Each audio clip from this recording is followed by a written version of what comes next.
My name is Paddy Hirsch. I'm the senior editor at Marketplace, and I have a little diagram here which will show you how collateralized debt obligations work and how they've affected the financial system and given us the problems that we're in today. So what we have, first of all, is we have a CDO manager. This is a guy who decides to create a collateralized debt obligation. And what he has is, in this simile, he has a bottle of champagne. It's a cork. And in order to fill this bottle, he goes out to investors and he asks them for money, just like any normal investors. These guys are bondholders.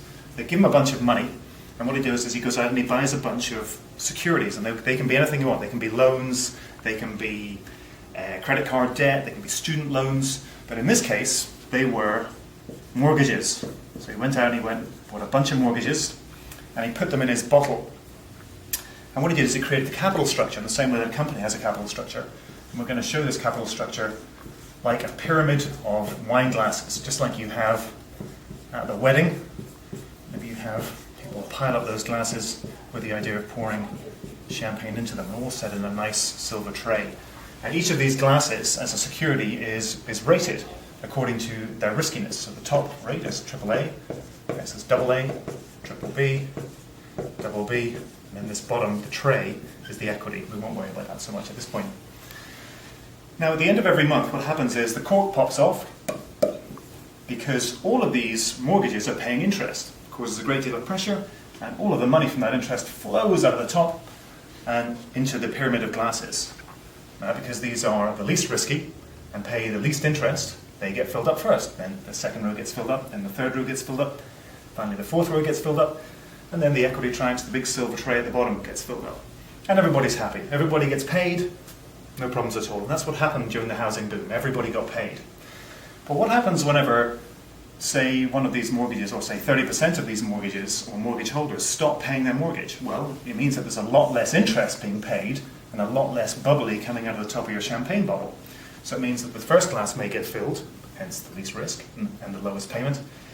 The second set of glasses may get filled. Even the third set of glasses may get filled, but the last set of glasses does not get filled. They're empty. So it's a bit of a problem for these guys, also a problem for the equity holders, because they're not getting paid either. But you've got a whole asset class, a whole tranche of holders that are not being paid any interest at all. Of course, they're being compensated as a result, because their rate was 10% if they did get paid, whereas these guys were 7%, these guys got 5%, and these guys got 3%. Now, where this situation becomes complicated is where you have another asset manager who decides to go out and build a champagne bottle, or have a champagne bottle, but instead of filling it with mortgages, what he decided to do was fill it with these mortgage-backed securities from the CDO. These are the mortgage-backed securities, and he took, say, one of the glasses from the bottom row, from the double B, because they paid 10%. In the boom, these glasses were generating 10% a month. So he filled this bottle up with these glasses that were generating 10% a month. Now, that's no problem whenever this pyramid is full and everyone's paying their mortgages. But if only 30% pay and the bottom rung of glasses is not being filled up, well, suddenly this champagne bottle, when the cork pops at the end of the month, is generating 0.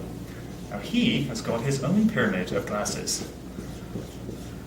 That is to say, he's got his own investors to satisfy. But unfortunately, when you have a bottle filled with glasses that are not being filled at the end of every month, then nothing is filling the top glasses. Nothing is filling the second row. Nothing is filling the third row. And yet, they are still rated as if they were as safe as the original asset. Now, this is the problem. Hundreds of millions of dollars have been invested in this kind of secondary CDO. And this is the situation that we find ourselves in. These investment managers, CDO managers like this one here, have gone out and they've hawked these bonds to people all over the country, and in fact all over the world. Pension managers in Norway, through to people at CalPERS and pension managers and mutual fund managers here in the US.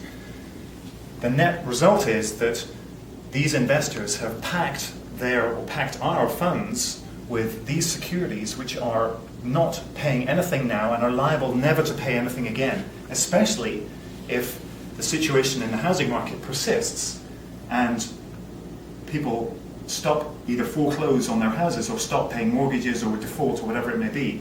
The number of people actually paying their mortgages is decreasing, so therefore there's less and less foam coming out of this first bottle, less and less of these securities being filled, and therefore less and less of these AA highly rated securities actually making the money that they were supposed to make.